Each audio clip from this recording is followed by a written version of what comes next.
महायुती उमेदवार खासदार डॉक्टर सुभाष भामरे यांच्या उपस्थितीत राम पॅलेस येथे भाजप पदाधिकाऱ्यांची बैठक संपन्न।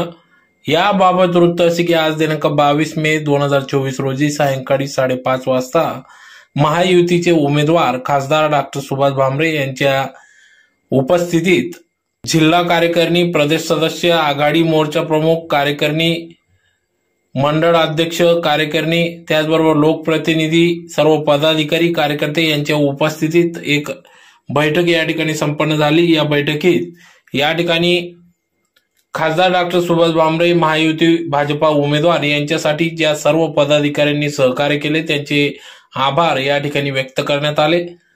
तर येत्या 4 जूनला भाजप महायुतीचे सरकार या ठिकाणी बसणार असून महायुतीचे उमेदवार खासदार डॉक्टर सुभाष भामरे हे तिसऱ्यांदा खासदार होतील असा विश्वास या ठिकाणी व्यक्त करण्यात आला। त्याचबरोबर मोठ्या मताधिक्यांनी खासदार डॉक्टर सुभाष भामरे हे निवडून येतील असा विश्वास या ठिकाणी व्यक्त करण्यात आला। तर या बैठकीला खासदार डॉक्टर सुभाष भामरे, माजी आमदार राजवर्धन कदमबांडे, महानगराध्यक्ष गजेंद्र रामपडकर, माजी महापौर चंदूबापू सोनार, माजी महापौर प्रदीप करपे, माजी महापौर जयश्रीताई अहिरराव, शिवसेनेचे मनोज मोरे, सतीश तात्या महाले, यशवंत येवलेकर, सुमित पवार, विजय पाचपूरकर, आकाश परदेशी, वैशाली शिरसाट, जयश्री अहिरराव, नगरसेविका वंदनाताई भामरे, माजी उपमहापौर कल्याणीताई अंपडकर, कैलास चौधरी, प्रमिलाताई पाटील, प्रमिलाताई जाधव, गुड्डूभाऊ अहिरराव, सुनील बैसाने, आरती पवार, सौ साळुंके मॅडम आदी सर्व पदाधिकारी या ठिकाणी मोठ्या संख्येने उपस्थित होते। सगळ्या कार्यकर्त्यांनी पक्षाचा आदेश शिरसावंद मानून ज्याच्याकडे जे दायित्व असेल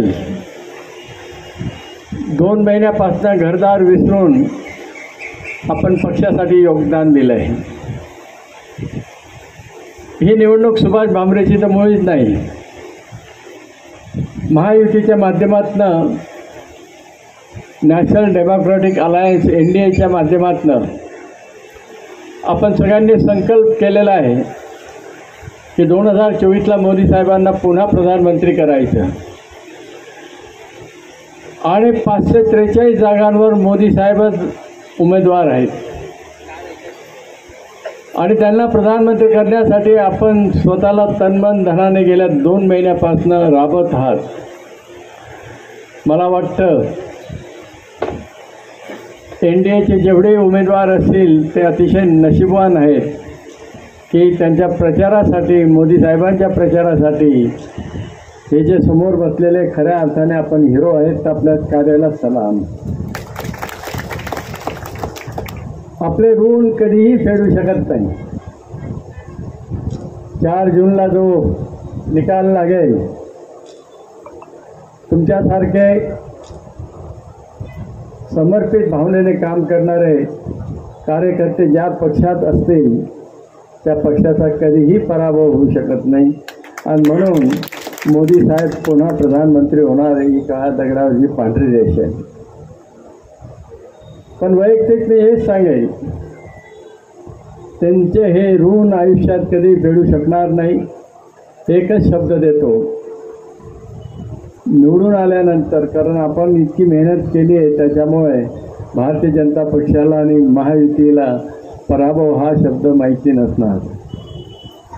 NDAच्या सगळ्या नेत्यांनी, मुख्यमंत्री असतील, दोन्ही उपमुख्यमंत्री असतील, त्यांनी 45+ आपल्याला आवाहन केले आणि धुळे लोकसभा मतदारसंघामध्ये मगाशी जयश्रीताईंनी सांगितलं असेल, शिरसाटताईंनी सांगितलं असेल, महिलांचाही मोठ्या प्रमाणात सहभाग होता।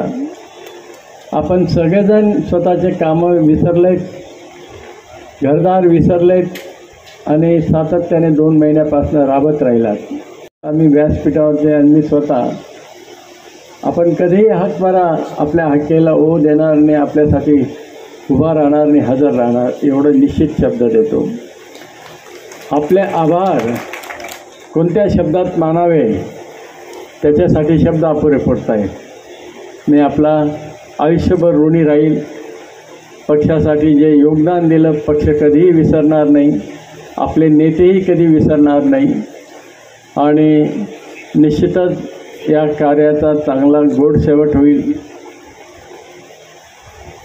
भाषण करण्याचा हा प्रसंग नाही आहे, पण खरोखर आपण फार मेहनत घेतलेली आहे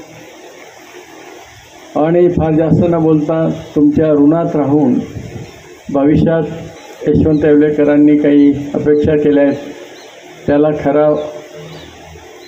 त्या अपेक्षेला पूर्ण राहण्याचा प्रयत्न करेन. कधीही माझ्याकडनं कुठलीही चूक होणार नाही आणि तुमचं ऋण फेडण्याचा सातत्याने प्रयत्न करेन.